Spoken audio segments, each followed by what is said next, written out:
بيختار ضحاياه بطريقة ذكية، ولما بياخد أرواحهم مش بيسيب وراه دليل واحد. علشان كده كل أجهزة الأمن في العالم بتعتبره أخطر شخص موجود في لندن كلها. إزاي بقى وصل للمرحلة دي؟ ومين هم ضحاياه؟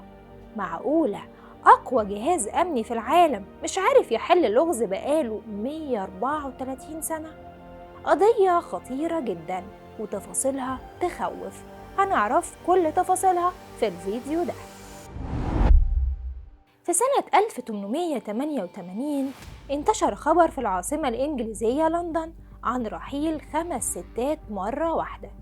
بعدها بدأ الرعب يسيطر على قلوب كل المواطنين، وأجهزة الأمن فتحت تحقيقات موسعة علشان تعرف أسباب الواقعة واسم المتهم. وهنا كانت بداية قصة أخطر شخص في العالم. الأمن عرف إن المتهم اسمه جاك، ولما عين الضحايا اكتشف إنه قام بتشويه أشكال ضحاياه بطريقة غير عادية علشان ما يتعرفوش. وده بيأكد إن المتهم عنده خبرة بعلم التشريح البشري اللي بيدرسوه في الطب الشرعي. ومن لحظة ارتكاب الواقعة في سنة 1888، يعني من حوالي 134 سنة، ولسه المتهم مجهول لحد دلوقتي. والغريب إن الخمسة رحلوا على بعد ميل واحد ما بين الضحية والتانية، فاعتبرت الشرطة جاك أخطر شخص في إنجلترا.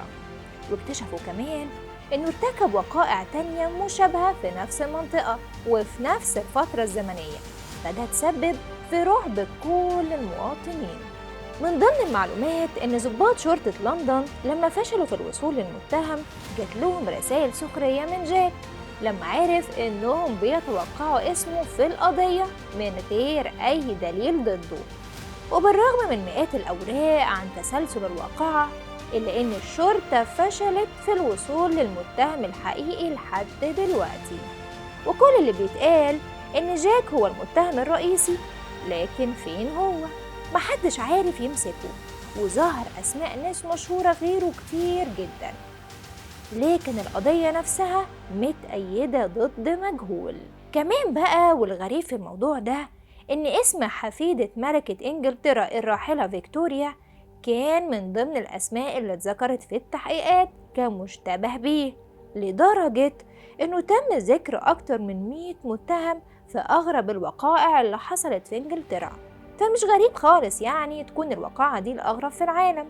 قصة المتهم الغامض جاك كل المتهمين بعلم البحث الجنائي بيعتبروها أكتر قضية مثيرة للفضول في التاريخ بسبب تفاصيلها المرعبة ورحيل الضحايا بشكل غامض.